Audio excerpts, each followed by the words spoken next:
इस लेक्चर में हम stars practice book unit number 4 circular motion के क्वेश्चंस को डिस्कस करेंगे।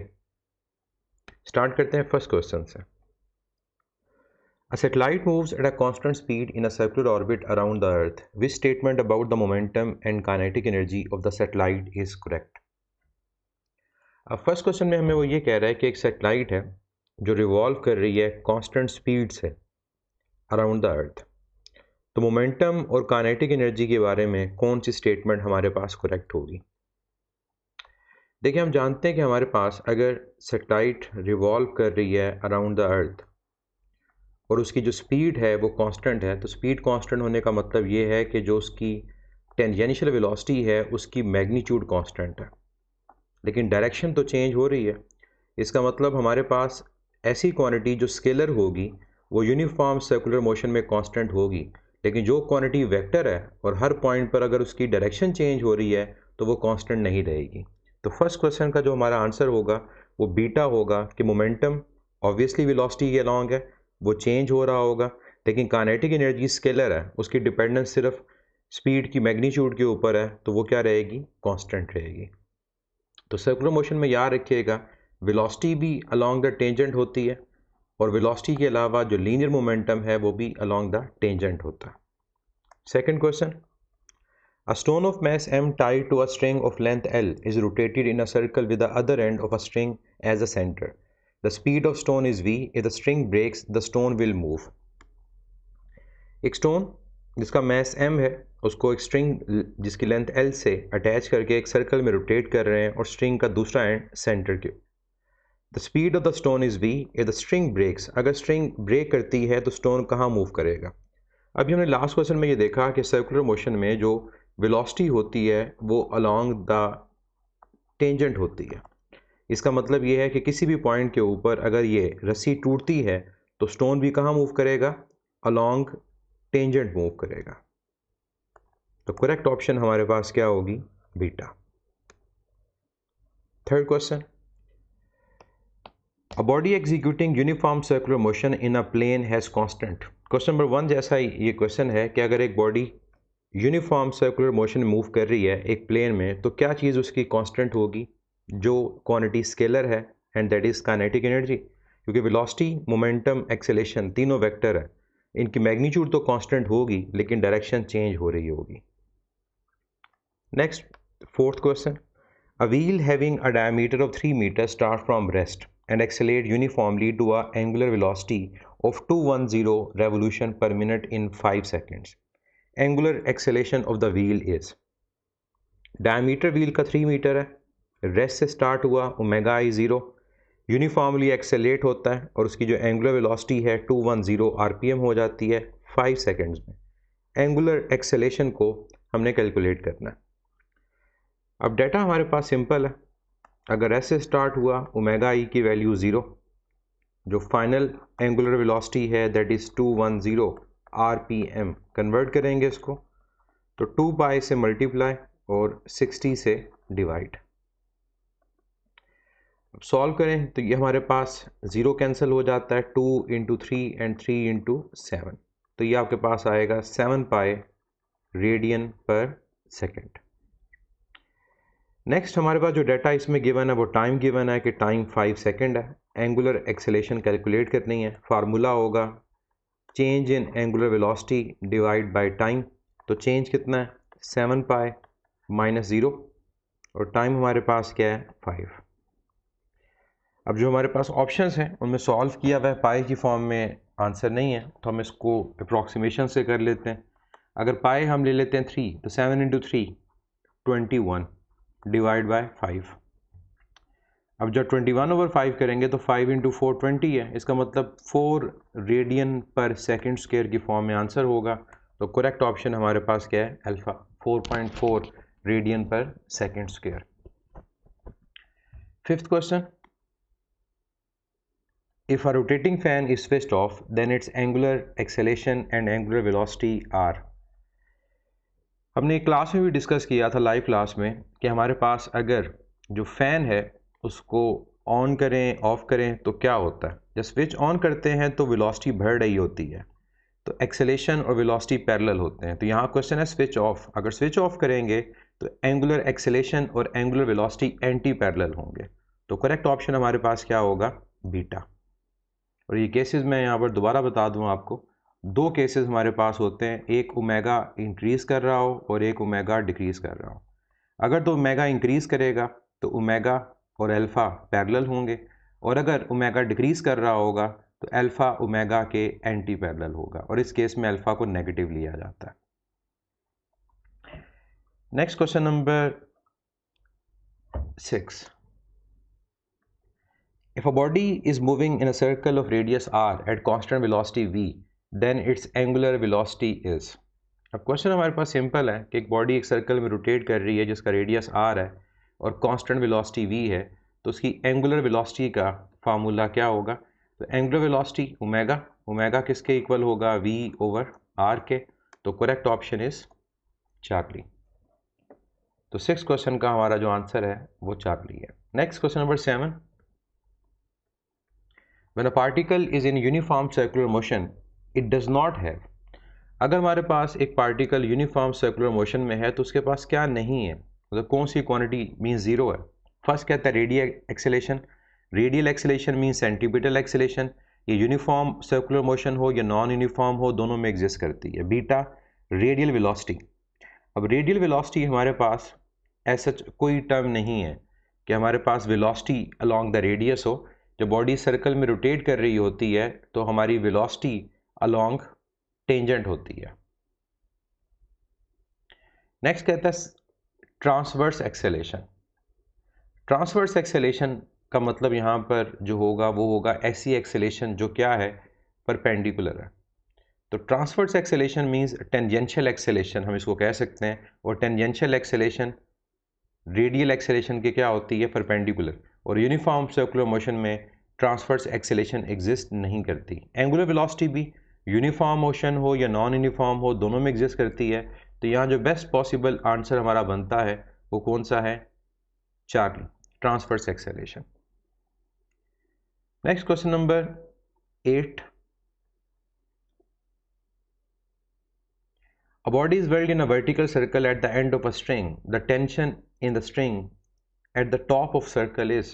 अब क्वेश्चन हमारे पास है वर्टिकल सर्कल से रिलेटेड, और ये पूछा है कि स्ट्रिंग में टेंशन टॉप ऑफ सर्कल पे क्या होगा। एफएससी की बुक में ये एक न्यूमेरिकल भी है, सॉल्व एग्जाम्पल, कि हमारे पास जो वर्टिकल सर्कल होता है उसके टॉप पॉइंट के ऊपर टेंशन क्या होती है। तो हम जानते हैं कि टॉप पॉइंट के ऊपर जो टेंशन है वो मिनिमम होती है, और ये बेसिकली सेंटीपिटल फोर्स और वेट का डिफरेंस है। तो यहाँ पर m कॉमन लें तो v square over r minus g, और v स्क्वायर ओवर r जो है वो बेसिकली ग्रेविटेशनल एक्सेलेरेशन के इक्वल है। तो हम ये कहते हैं कि अगर v square over r g के इक्वल है तो टेंशन टॉप पर क्या होगी, मिनिमम, और किसके इक्वल होगी, जीरो के। तो यहाँ पर करेक्ट ऑप्शन हमारे पास दो बन सकती है, मिनिमम भी और ज़ीरो भी। तो 8 क्वेश्चन में जो आंसर हमारे पास होगा वो डेल्टा ज़ीरो भी होगा। लेकिन हम यहाँ पर अगर बेस्ट ऑप्शन की बात करें तो बेस्ट ऑप्शन हमारे पास चार्ली ही होगा, क्योंकि ये जो हमारे पास केस जो मैंने यहाँ डिस्कस किया इसमें कंडीशन देना ज़रूरी है, और वो कंडीशन ये होगी कि हमारे पास अगर v square over r g के इक्वल है, और ये केस इसका मतलब ये है कि टॉप पर जब बॉडी पहुँचती है तो एज अ फ्री फॉल वो एग्जिस्ट करती है, फ्रीली फॉलिंग बॉडी हो, कि उसकी जो रेडियल एक्सेलेरेशन वो g के इक्वल हो, तब टेंशन मिनिमम और ज़ीरो के इक्वल आएगी। तो ओवरऑल बेस्ट आंसर 8 का हम क्या मानेंगे, वो चार्ली मानेंगे।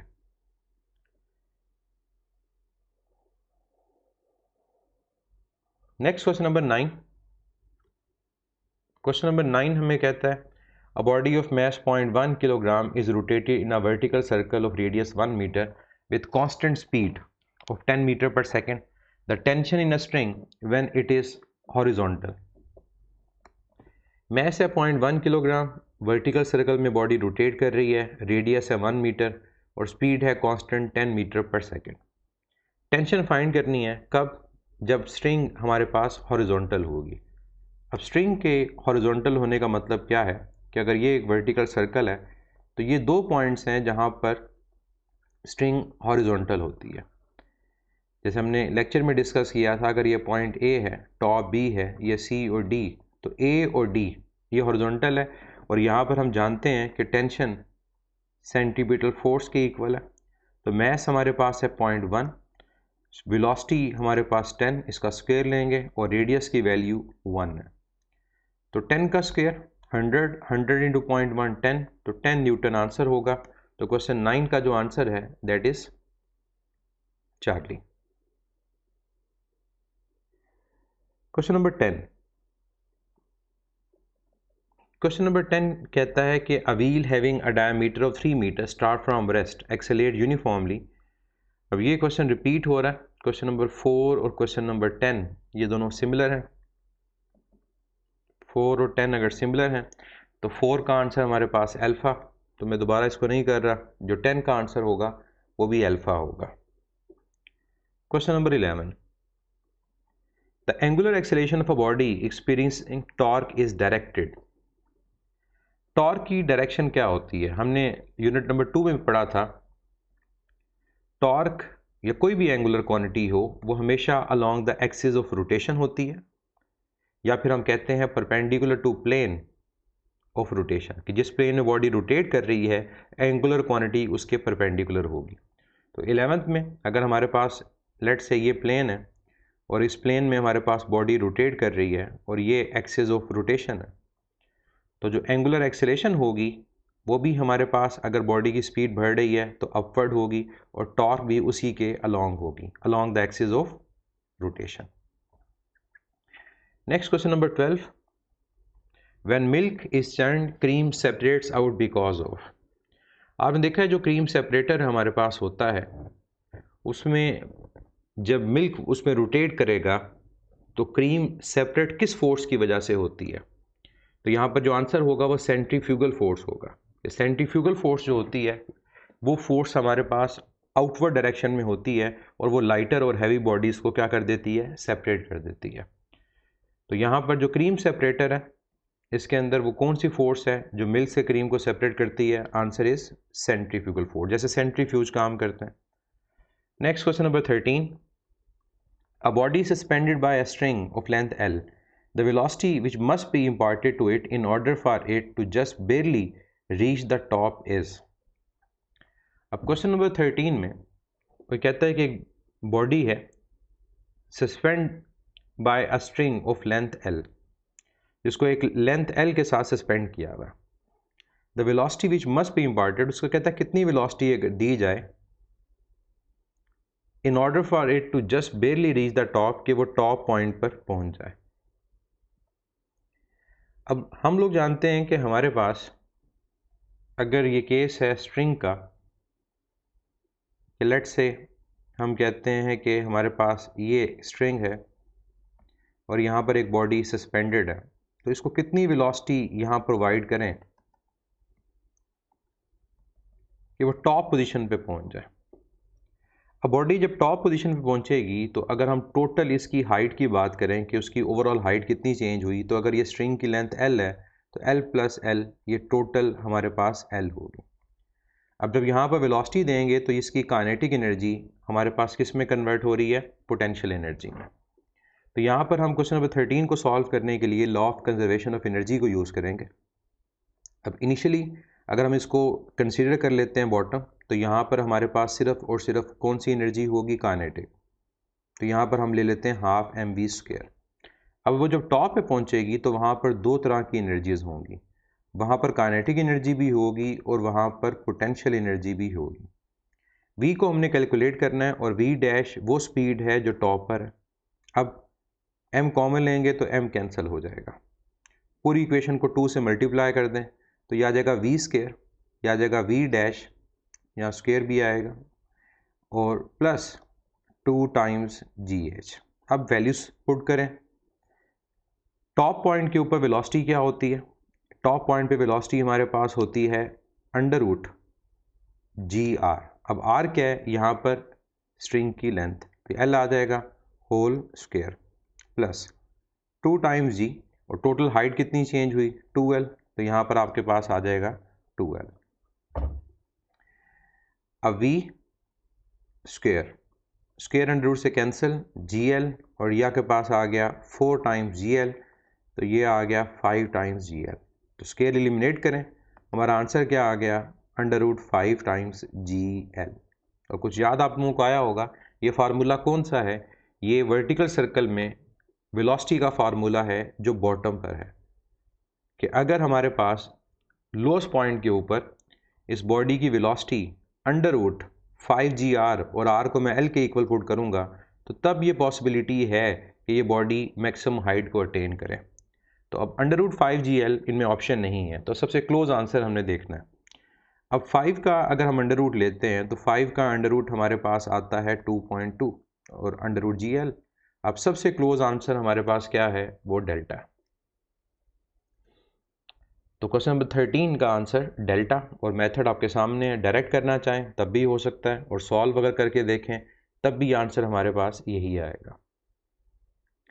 Next question number 14।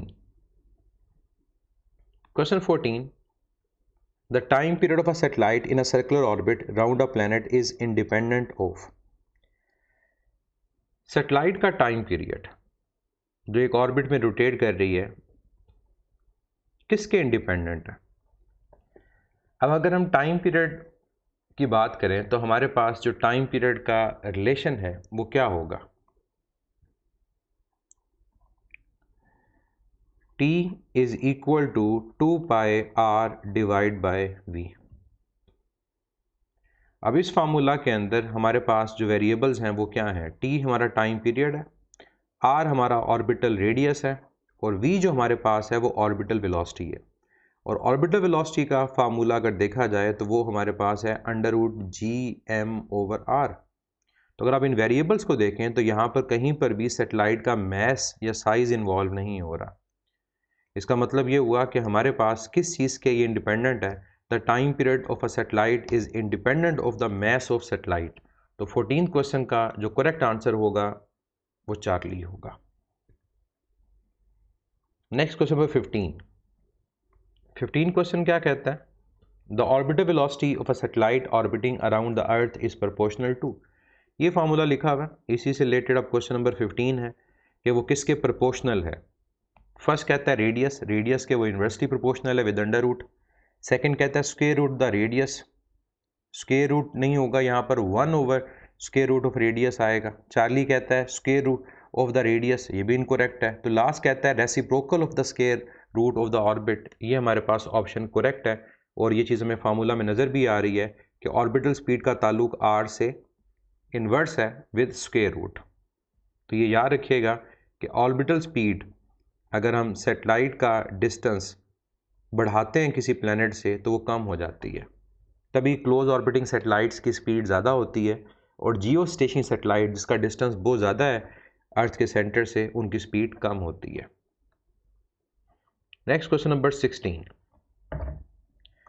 Question number 16 है, a satellite appear stationary to an observer on the equator when its height above the surface of earth is nearly. अब ये जियो स्टेशनरी सैटेलाइट से रिलेटेड है, satellite appear stationery.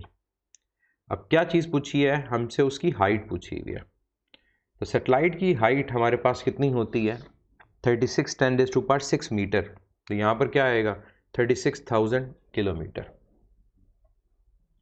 Question number 17, a particle executing uniform circular motion in a circle of radius 0.1 metre completes 1 revolution in 2 seconds, its angular acceleration is.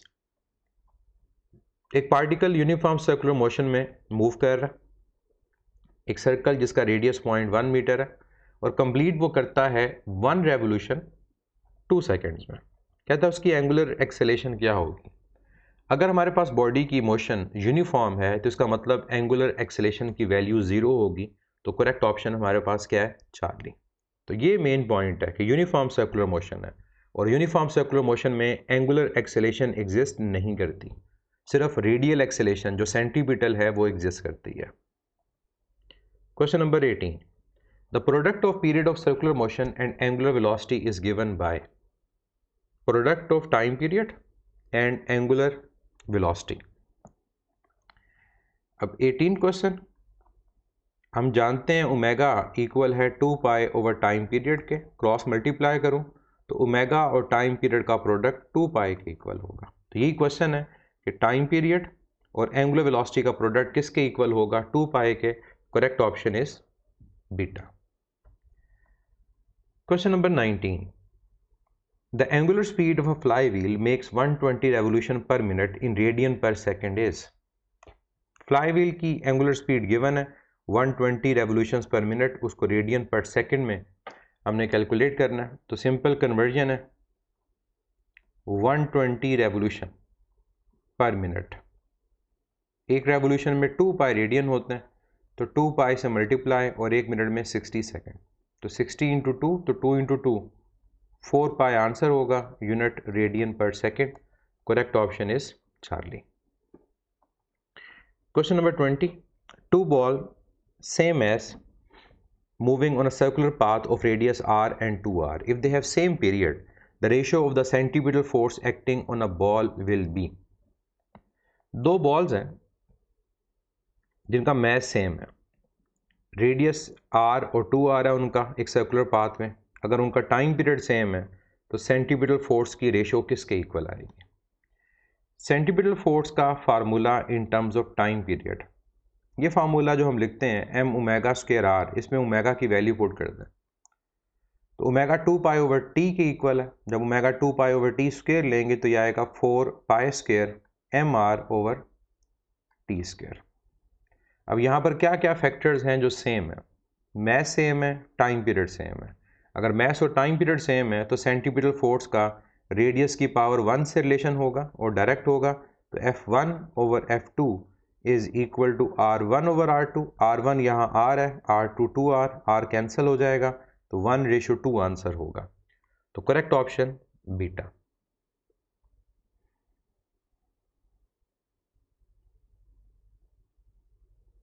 Question number 21, Earth moves around the sun and travels a distance of 9.4 to 10 to the power 8 km in 3.6 10 to the power 7 seconds. Orbital speed of Earth comes out to be. अब question हमारे पास है कि earth move करती है around the sun and travels a distance of 9.42 kilometre, और distance 9.42 10 to the power 8 kilometre है, कितने टाइम में, 3.16 10 to the power 7 सेकेंड में। तो ऑर्बिटल स्पीड अर्थ की क्या होगी। अब डिस्टेंस हमें गिवन है, टाइम गिवन है, ऑर्बिटल स्पीड फाइंड करनी है। तो 21 क्वेश्चन में सिंपल हम क्या करेंगे, s is equal to we t से डिस्टेंस को टाइम से डिवाइड कर देंगे। तो डिस्टेंस है 9.42 10 to the power 8 किलोमीटर, तो 10 to the power 3 आ जाएगा, और जो टाइम हमारे पास है that is 3.16 10 to the power 7। अब 3.16 को अगर हम 3 से मल्टीप्लाई करेंगे तो ये 9.42 आएगा। तो बाकी सिंपल कैलकुलेशन है, 8 + 3 11, और 7 ऊपर जाके सब्ट्रैक्ट हो जाएगा, तो 11 - 7 4, तो स्पीड हमारे पास आएगी 3 10 to the power 4 और यूनिट मीटर पर सेकेंड। तो 21 का जो करेक्ट ऑप्शन है that is beta.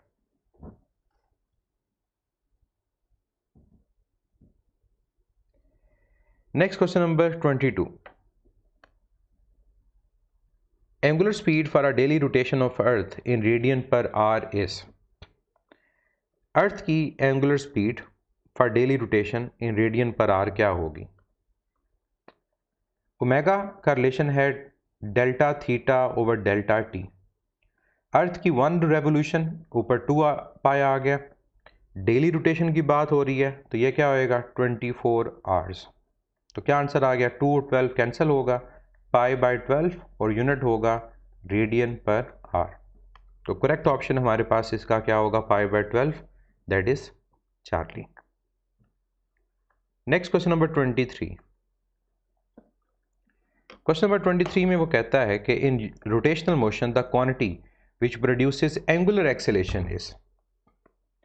Rotational motion में वो कौन सी क्वांटिटी है जो एंगुलर एक्सेलेरेशन प्रोड्यूस करती है। सिंपल क्वेश्चन है, टॉर्क का रिलेशन होता है torque is equal to I alpha. Linear motion के अंदर फोर्स प्रोड्यूस करती है लीनियर एक्सेलेरेशन, और एंगुलर मोशन में टॉर्क प्रोड्यूस करती है एंगुलर एक्सेलेरेशन। तो यहाँ पर हमारा आंसर क्या होगा? Beta. Torque produces angular acceleration. Question number 24। In racing car moving around a circular track, the centripetal force is provided by। Circular track में सेंट्रीपिटल फोर्स रेसिंग कार्स को कौन प्रोवाइड करती है? अब यहाँ दो ऑप्शंस हमारे पास करेक्ट है।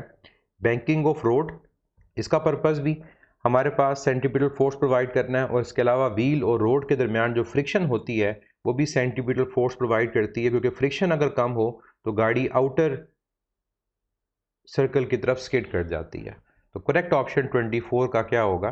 Charlie. 25। A body moving along the circumference of a circle of radius r completes one revolution.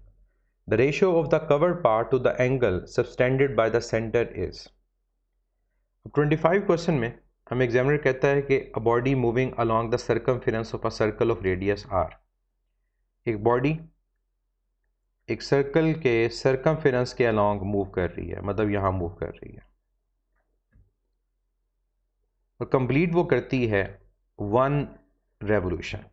हमें क्या करना है? रेशियो फाइंड करनी है कवर्ड पाथ और द डिस्टेंस और angle subtended at the centre, इन दोनों के दरमियान रेशियो को कैलकुलेट करना है। देखें, अगर हम बात करते हैं फॉर वन रेवोल्यूशन, तो वन रेवोल्यूशन में जो कवर्ड पाथ डिस्टेंस होगा वो सर्कमफेरेंस के इक्वल होगा, और जो टोटल एंगल होगा वो 2 पाई के इक्वल होगा। तो हम अगर s और थीटा की रेशियो लेते हैं तो 2 pi r divide by 2 pi, 2 pi cancel हो जाएगा, तो आंसर आ जाएगा equal to radius of the circle. तो 25 का correct answer alpha. Next question number 26। A body rotating in a circle of radius 1 meter with angular speed 10 radian per second has the tangential velocity of। Body एक circle में rotate कर रही है, radius 1 metre है, angular speed 10 radian पर second है। Tangential velocity को हमें कैलकुलेट करना है। तो टेंजेंशियल वेलोसिटी का फार्मूला हमारे पास होता है आर ओमेगा। तो रेडियस 1 है, ओमेगा 10, सिंपल क्वेश्चन है, 10 मीटर पर सेकंड आंसर होगा। Correct option is Charlie. Next question number 27. A particle moves in a circular path of radius r. In half the period of revolution, its displacement and distance covered r. एक particle move कर रहा है circular path में जिसका radius r है। अगर half time period हो, means half revolution हमारे पास है, तो उसमें डिस्प्लेसमेंट और डिस्टेंस कितने होंगे? ये लेट से हमारे पास हाफ रेवोल्यूशन है from point A to point B. अगर A to B body move करती है, अगर हम बात डिस्टेंस की करें तो डिस्टेंस हमारे पास सेमी सर्कल में सर्कमफेरेंस का हाफ होगा। तो डिस्टेंस तो हमारे पास आ गया पाई आर। अगर हम बात करते हैं डिस्प्लेसमेंट की, तो डिस्प्लेसमेंट शॉर्टेस्ट डिस्टेंस होता है बिटवीन 2 पॉइंट्स। तो ए टू बी जो शॉर्टेस्ट डिस्टेंस है वो सर्कल के डायमीटर के इक्वल है, और यही डायमीटर हमारी डिस्प्लेसमेंट होगी। तो डिस्प्लेसमेंट किसके इक्वल है? 2r। तो आंसर क्या है? पहले डिस्प्लेसमेंट और फिर distance, 2r and pi r. तो ऑप्शन अगर हम देखते हैं यहाँ पर, तो अल्फा करेक्ट है कि 2r इसकी डिस्प्लेसमेंट है और पाई आर इसका डिस्टेंस है। Question number 28। The string of a pendulum is horizontal. The mass of the bob attached to it is m. Now the bob is released. The tension in a string in the lowest position is। Question 28 में कहता है कि string हमारे पास जो है pendulum की वो horizontal है, उसके साथ एक बॉब अटैच है जिसका मैस m है। अगर उस पॉइंट से बॉब को रिलीज करें तो हमारे पास लोएस्ट पॉइंट के ऊपर टेंशन कितनी होगी? तो 28 क्वेश्चन सिंपल है कि हमारे पास जो पेंडुलम, ये एंड उसका फिक्स, ये बॉडी अटैच जिसका मैस m, उसको हॉरिजॉन्टल रखा हुआ है यूँ, इसको यहाँ से रिलीज़ करते हैं। जब वो लोएस्ट पॉइंट को क्रॉस करेगा तो यहाँ पर टेंशन क्या होगी? तो हमने लेक्चर में पढ़ा था, लोएस्ट पॉइंट के ऊपर उस बॉडी का जो वेट है वो डाउनवर्ड है और टेंशन कहाँ है? अपवर्ड। दोनों एक लाइन में है, तो टेंशन किसके इक्वल होगी? वेट के। तो करेक्ट ऑप्शन 28 का alpha. 29 question. The velocity of the satellite moving around the earth in global positioning system is about. Satellite की वेलोसिटी जीपीएस के अंदर, ग्लोबल पोजिशनिंग सिस्टम के अंदर अप्रॉक्सीमेटली कितनी होती है? जो ग्लोबल पोजिशनिंग सिस्टम है इसमें सैटेलाइट्स यूज़ होती हैं क्लोज ऑर्बिटिंग सैटेलाइट्स, और क्लोज ऑर्बिटिंग सैटेलाइट्स के लिए जो मिनिमम वेलोसिटी हमारे पास होगी, जिसको हम क्रिटिकल वेलोसिटी बोलेंगे, वो कितनी होगी? 7.9 किलोमीटर पर सेकेंड। और ये मिनिमम वेलोसिटी हमारे पास होती है कि जब बॉडी का एक सर्कुलर पाथ कंप्लीट होता है। अदरवाइज अगर वेलोसिटी हमारे पास इससे कम हो तो सर्कुलर पाथ कंप्लीट नहीं होगा। तो 29 के अंदर हमें सैटेलाइट की वेलोसिटी फाइंड करनी थी फॉर ग्लोबल पोजिशनिंग सिस्टम, तो इसका आंसर क्या होगा? अल्फा 7.9 किलोमीटर पर सेकेंड। और अगर जियो स्टेशनरी होता तो इसका आंसर 3.1 किलोमीटर पर सेकेंड होता। अगर इसके वेलोसिटी पूछता फॉर अर्थ तो फिर 11.2 किलोमीटर पर सेकेंड होता। Next question number 30। If automobile engine develops 100 kilowatt value rotating at a speed of 100 radian per second, what torque does it deliver? 30 question में कहते हैं एक ऑटोमोबाइल है जिसकी इंजन की पावर 100 किलोवाट है, रोटेट कर रहा है 100 रेडियन पर सेकंड से, तो टॉर्क किसके इक्वल होगा?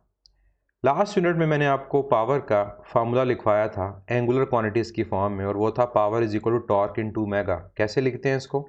P is equal to f v में फोर्स को उसके एनालॉग टॉर्क से और वेलोसिटी को एंगुलर वेलोसिटी से रिप्लेस कर दें, तो रिक्वायर्ड टॉर्क है तो पावर ओवर ओमेगा। पावर हमारे पास है 100 किलो 10⁻³ और ओमेगा हमारे पास है 100 रेडियन, कैंसिल हो जाएगा तो 1000 न्यूटन मीटर करेक्ट आंसर होगा। Correct option is Charlie. 31 question में हमने कहता है कि a particle of mass m tied to a string of length l is rotating in a circular path with constant speed, torque on it is. Statement को गौर से पढ़ें। एक पार्टिकल जिसका मास m है, स्ट्रिंग जिसकी लेंथ l के साथ अटैच है और एक सर्कुलर पाथ में रोटेट कर रहा है कांस्टेंट स्पीड से, तो टॉर्क क्या होगी? देखिए, अगर हमारे पास स्पीड कांस्टेंट है तो इसका मतलब है ये यूनिफॉर्म सर्कुलर मोशन है, और यूनिफॉर्म सर्कुलर मोशन में एंगुलर एक्सीलरेशन 0 होती है, तो torque is equal to I alpha. अगर एंगुलर एक्सीलरेशन 0 तो टॉर्क की वैल्यू भी क्या होगी? 0। तो 31 का correct option alpha. 32 a particle start from rest with acceleration 2 radian पर second square in a circle of radius 2 metre, its linear speed after 2 second will be. Question number 32 में हमें कहता है एक पार्टिकल स्टार्ट होता है रेस्ट से और उसकी एक्सेलेरेशन 2 रेडियन पर सेकेंड स्क्वायर है, सर्कल का रेडियस 2 मीटर है, तो उसकी लीनियर स्पीड आफ्टर 2 सेकेंड क्या होगी? देखिए, लीनियर स्पीड का मतलब है कि हमने टेंजेंशियल स्पीड को फाइंड करना है, और टेंजेंशियल स्पीड इक्वल होती है आर ओमेगा के। अब रेडियस तो हमें पता है 2 है, लेकिन ओमेगा की वैल्यू हमारे पास नहीं है।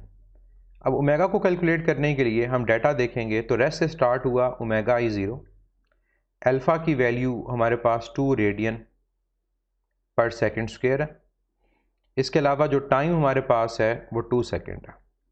तो फर्स्ट इक्वेशन यूज़ कर लें, omega F is equal to omega I plus alpha into T. Omega I 0 है तो अल्फ़ा और टी को मल्टीप्लाई करेंगे, ओमेगा की वैल्यू 4 रेडियन पर सेकेंड आ जाएगी, तो 4 into 2 8 metre per second answer होगा। Correct option is delta. Next, question number 33. If a body is moving at constant speed v, the magnitude of tangential acceleration and centripetal acceleration. Question में कहता है एक body constant speed से move कर रही है, इसका मतलब यूनिफॉर्म सर्कुलर मोशन, तो मैग्नीट्यूड बतानी है टेंजेंशियल एक्सेलेरेशन की और सेंट्रीपिटल एक्सेलेरेशन की। पहले भी मैं कई दफ़ा बता चुका हूँ कि मोशन यूनिफॉर्म हो या नॉन यूनिफॉर्म हो, सेंट्रीपिटल एक्सेलेरेशन दोनों केस में एग्जिस्ट करती है, लेकिन टेंजेंशियल एक्सेलेरेशन सिर्फ और सिर्फ नॉन यूनिफॉर्म मोशन में एग्जिस्ट करेगी, और नॉन यूनिफॉर्म मोशन में स्पीड कांस्टेंट नहीं होती, स्पीड वेरिएबल होती है। तो इस केस में हमारा जो करेक्ट आंसर होगा वो डेल्टा होगा कि टेंजेंशियल एक्सेलेरेशन 0 और centripetal acceleration v square over r। Next question number 34। If a racing motorcycle moves with velocity 10 meter per second on a circle of radius 20 meter, then its angular velocity is। एक motorcycle है 10 metre पर second की velocity से move कर रहा है एक circle में जिसका रेडियस 20 मीटर है। एंगुलर वेलोसिटी को कैलकुलेट करना है। ओमेगा इक्वल है v ओवर r के, तो वेलोसिटी 10, रेडियस 20, 1/2, 0.5 रेडियन पर सेकंड आंसर होगा। Correct option is alpha. Question number 35। Two satellites A and B are moving around the Earth in a circular orbit of radius r and 4r. The ratio of their orbital velocities is। दो satellites हैं, move कर रही हैं circular orbit में जिनका radius r है और 4r है। हमें रेशियो फाइंड करनी है ऑर्बिटल वेलोसिटी की। ये पहले भी हम बात कर चुके हैं कि जो ऑर्बिटल वेलोसिटी होती है उसका रेडियस के अंडर रूट के साथ इन्वर्स रिलेशन होता है। तो क्वेश्चन नंबर 35 में हम क्या करेंगे, हम एक रेशियो डेवलप कर लेंगे। v1 over v2 is equal to under root of r2 over r1। तो r2 हमारे पास है 4r और r1 कितना है r, कैंसिल होगा 4 का अंडर रूट 2, तो 2:1 आंसर होगा 35 का। Correct option beta. 36। A satellite is orbiting around the Earth. The centripetal force on a satellite is F. The gravitational force of the Earth on a satellite is also F. What is the net force on the satellite? देखिए एक satellite revolve कर रही है around the अर्थ। कहते हैं centripetal force हमारे पास उस पर लग रही है वो F है। जो ग्रेविटेशनल फोर्स की वैल्यू है वो भी F है। तो नेट फोर्स सैटेलाइट पे कितनी लग रही होगी, आंसर इसका होगा F। क्योंकि सेंटीपिटल फोर्स कोई न्यू फोर्स नहीं है। जो सेंटीपिटल फोर्स है वो हमारे पास किसी केस में टेंशन के इक्वल है, कहीं फ्रिक्शन के इक्वल है, कहीं वेट के कंपोनेंट के इक्वल है। मींस यहाँ पर जब सैटेलाइट अर्थ के अराउंड रिवॉल्व कर रही है तो सेंटीपिटल फोर्स कौन प्रोवाइड कर रही है, ग्रेविटेशनल फोर्स। तो जो नेट फोर्स होगी वो F के इक्वल ही आएगी, ना कि हम कहेंगे कि वो 0 है या 2F है। जैसे हम कहते हैं कि हमारे पास हॉरिजॉन्टल सर्कल के अंदर किसी भी पॉइंट के ऊपर सेंटीपिटल फोर्स क्या है, हम कहते हैं वो टेंशन के इक्वल है। तो centripetal force is not a new force. ये कोई भी फोर्स हो सकती है, जो हमारे पास कहीं पर मैग्नेटिक फोर्स हो सकती है, कहीं पर इलेक्ट्रोस्टैटिक फोर्स हो सकती है, और कहीं पर इवन ये दो फोर्सेस का सम भी हो सकती है। Question number 37। The approximate distance of geostationary satellite from a centre of earth is. Geostationary satellite का डिस्टेंस अप्रॉक्सीमेटली अर्थ के सेंटर से कितना होता है। अब क्वेश्चन हमारे पास जो है वो सिंपल है कि हमें डिस्टेंस अप्रॉक्सीमेट बताना है सैटेलाइट का अर्थ के सेंटर से। इसके लिए लाजमी है कि आपको पता हो कि जियोस्टेशन सैटेलाइट का डिस्टेंस कितना होता है, 42 10⁻⁶ मीटर, एग्जैक्ट 42.3 है। अर्थ का अगर रेडियस देखा जाए तो वो हमारे पास होता है 6.4 10⁻⁶ मीटर। तो 6 और ये 42, तो अप्रॉक्सीमेट अगर हम ये कहें तो हम ये कह सकते हैं कि जो डिस्टेंस होगा जियो स्टेशनरी का अर्थ के सेंटर से वो ऑलमोस्ट 7 टाइम्स ग्रेटर होता है अर्थ के रेडियस से। तो यहाँ करेक्ट ऑप्शन क्या है, Charlie. Question number 38। Two cards A and B are going around a concentric path of radius RA and RB respectively.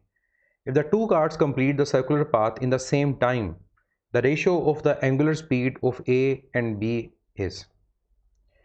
दो कार्ड्स हैं A और B, कंसेंट्रिक सर्कुलर पाथ जिनका रेडियस RA और RB है उसमें rotate कर रही हैं। If the two cards complete the circular path in the same time, दोनों कार अपना सर्कुलर पाथ सेम टाइम में कंप्लीट करती हैं। The ratio of the angular speed of A and B, तो फिर एंगुलर स्पीड की हमारे पास जो रेशियो है वो क्या होगी। अब सेम टाइम में अगर दोनों कंप्लीट करती हैं अपना पाथ तो इसका मतलब होगा कि दोनों का टाइम पीरियड वो क्या है, वो सेम है। मतलब हमें यहाँ से ये पता चलता है कि दोनों के टाइम पीरियड की वैल्यू सेम। अब अगर हम रिलेशन को देखते हैं तो हमारे पास ओमेगा इक्वल होता है 2π/t के। तो क्वेश्चन 38 में सिंपल आप लोगों ने इस कॉन्सेप्ट को यूज़ करना है कि ओमेगा के रिलेशन के अंदर जो फैक्टर है वो टाइम पीरियड है, रेडियस नहीं है कि RA ग्रेटर है या RB ग्रेटर है। तो अगर दोनों का टाइम पीरियड सेम होगा तो दोनों की एंगुलर स्पीड की वैल्यू भी क्या होगी, सेम। तो अगर हम रेशो लेते हैं omega A over omega B तो 1:1 के इक्वल आएगा। तो करेक्ट ऑप्शन हमारे पास क्या है? Alpha. Next question number 39। A ball tied to a string is swung in a vertical circle, which of the following remain constant? Question 39 में कहता है कि एक बॉल जो स्ट्रिंग के साथ अटैच है उसको वर्टिकल सर्कल में रोटेट करवा रहे हैं, तो कौन सा फैक्टर इनमें है जो कांस्टेंट रहेगा? फर्स्ट हमारे पास जो ऑप्शन है 39 में वो कहता है टेंशन। हमें पता है टेंशन हर पॉइंट पे चेंज हो रही होती है, बॉटम पे मैक्सिमम, टॉप पे मिनिमम। बी कहता है स्पीड, स्पीड भी हर पॉइंट पे डिफरेंट है, बॉटम पे √5 GR, टॉप पे √GR। चार्ली कहता है सेंटीपिटल फोर्स, वो भी डिफरेंट है। कहीं पर हमारे पास सेंटीपिटल फोर्स वेट और टेंशन के सम के इक्वल है, कहीं पर सिर्फ टेंशन के इक्वल है, कहीं पर टेंशन और वेट के डिफरेंस के इक्वल है। लास्ट ऑप्शन है अर्थ पुल ऑन द बॉल, ये करेक्ट है क्योंकि वर्टिकल सर्कल में बॉडी टॉप पर हो या बॉटम पर, ओवरऑल जो अर्थ की ग्रेविटेशनल पुल वो mg के इक्वल ही होगी, वो चेंज नहीं होगी। Question number 40। A particle moves with a uniform speed in a circular path. The angle between instantaneous velocity and acceleration is? एक पार्टिकल यूनिफॉर्म स्पीड से एक सर्कुलर पाथ में रोटेट कर रहा है, तो इंस्टेंटेनियस वेलोसिटी और एक्सेलेरेशन के इन बिटवीन एंगल क्या होगा? देखिए, अगर हमारे पास मोशन यूनिफॉर्म है तो यहाँ पर जो वेलोसिटी वो टेंजेंशियल अलॉन्ग टेंजेंट और एक्सेलेरेशन जो है वो रेडियल है, और टेंजेंट और रेडियस में एंगल कितना होता है? 90। लेट्स अगर ये सर्कुलर पाथ है तो एक्सेलेरेशन अलॉन्ग रेडियस है और वेलोसिटी अलॉन्ग टेंजेंट है, तो एंगल हर पॉइंट पर 90 डिग्री होगा। तो 40 का correct option Charlie. Question number 41।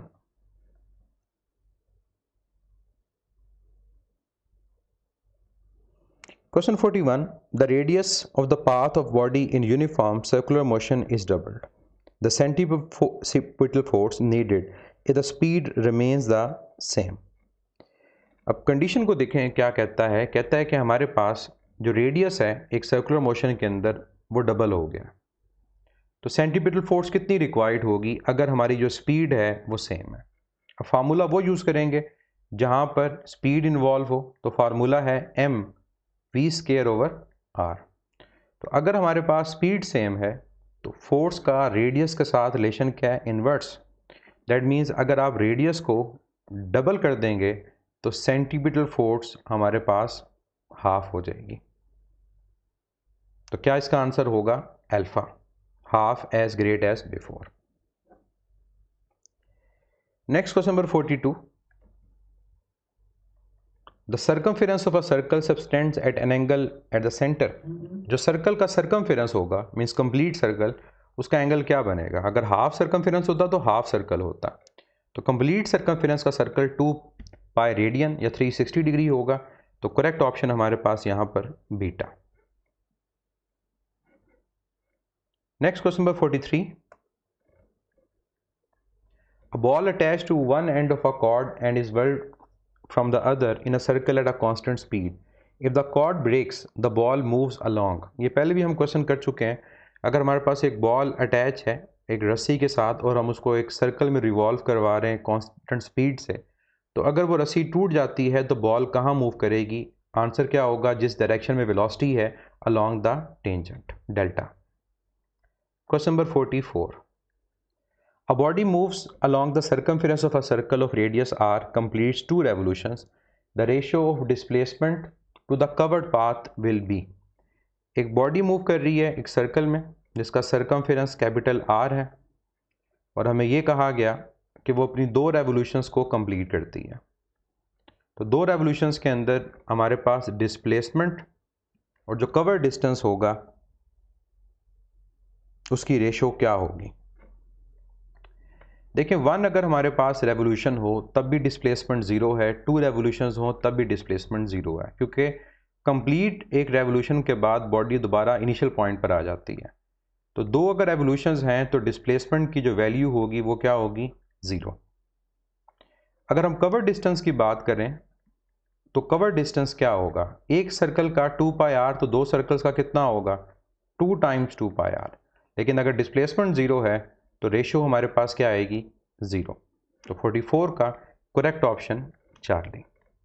45, a wheel having a diameter of 1 meter makes 30 revolution per minute. The linear speed of the point on its rim in meter per second is। Diameter 1 metre है, angular speed 30 revolution per minute है। हमें rim पे जो point है मतलब बिल्कुल as के ऊपर उसकी लीनियर स्पीड की वैल्यू को फाइंड करना है। Formula v is equal to R omega. हमें गिवन है डायमीटर, तो रेडियस के लिए उसको हाफ कर देंगे, 1/2 आ गया। ओमेगा 30 रेवोल्यूशन पर मिनट है, तो 2 पाई से मल्टीप्लाई, 60 से डिवाइड, तो 30 इंटू 2, 2 कैंसल, तो π/2 आंसर होगा unit metre per second. Correct option is beta. Question number 46, 2 points A and B located at distance 0.5 meter and 1 meter from a center of a wheel. When the wheel rotates, the ratio of the linear speed of A and B will be। दो points हैं A और B, एक का distance 0.5 metre है और एक का 1 metre centre of wheels है। When the wheel rotates, the ratio of the linear speed A and B, जब व्हील रोटेट करेगा तो लीनियर स्पीड की रेशो क्या आएगी। Same formula v is equal to R omega. अगर हम रेशो लेंगे v1/v2 तो ये r1/r2 के इक्वल आएगा, क्योंकि रिजिड बॉडी में हर पॉइंट का ओमेगा कांस्टेंट होता है। तो r1 कितना है 0.5, r2 कितना है 1, तो 0.5 ही आंसर है। 0.5 का मतलब क्या होगा 1/2। तो 46 का करेक्ट आंसर क्या है beta. 47 question, which statement about geostationary orbit is false. कौन सी स्टेटमेंट जियो स्टेशनरी ऑर्बिट के बारे में फॉल्स है। फर्स्ट ऑप्शन हमारे पास क्या है, a geostationary orbit must be directly above the equator. Correct है, जियो सैटेलाइट अराउंड इक्वेटर होती हैं। All satellites in geostationary orbit must have the same mass. कहता जितनी भी सैटेलाइट्स हैं जियो स्टेशनरी ऑर्बिट में उनका मैस सेम होना चाहिए, ऐसी कोई भी कंडीशन नहीं होती। तो बीटा स्टेटमेंट हमारी फॉल्स है, लेकिन हम बाकियों को भी देख लें। The period of geostationary satellite, geostationary orbit must be 24 hours. Correct है। और लास्ट कहता है there is only one possible radius, ये भी करेक्ट है, क्योंकि एक ही रेडियाई है जिसमें ये कंडीशंस फुलफिल होती है कि टाइम पीरियड ऑफ सैटेलाइट अर्थ के स्पिन टाइम पीरियड के इक्वल आता है। तो correct option is beta. Next question number 48, a body is rotating in a plane about fixed axis, direction of angular velocity is directed। एक body rotate कर रही है एक प्लेन में एक फिक्स एक्सिस के अबाउट, तो एंगुलर वेलोसिटी की डायरेक्शन क्या होगी। तमाम एंगुलर क्वांटिटीज हमेशा अलोंग एक्सिस ऑफ रोटेशन होती हैं। तो 48 का आंसर क्या होगा beta. 49 question, the shaft of motor is rotating at constant angular velocity, the angle turn पर सेकेंड इज। क्वेश्चन 49 में हमें कहता है कि एक shaft constant angular velocity 300,000 RPM से रोटेट कर रही है, उसका एंगल कितना होगा पर सेकेंड। तो क्या फार्मूला यूज़ करेंगे, S is equal to we T, उसके अकॉर्डिंग बनेगा formula theta is equal to omega T. तो ओमेगा है 3000 आरपीएम, मल्टीप्लाई करेंगे 2 पाई से, डिवाइड करेंगे 60, टाइम कितना है 1, कैंसिल हो गया 300 डिवाइड बाय 6, तो ये आएगा 50, 50 इंटू 2 पाई, 100 पाई आंसर होगा यूनिट रेडियन पर second. Correct option is alpha. Last question, question number 50, ratio of magnitude of angular velocity of hour hand of a watch to the earth's rotation about its own axis is.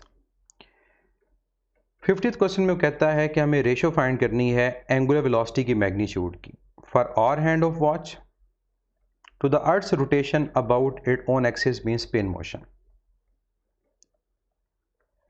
Omega of hour hand divide by omega of earth spin motion.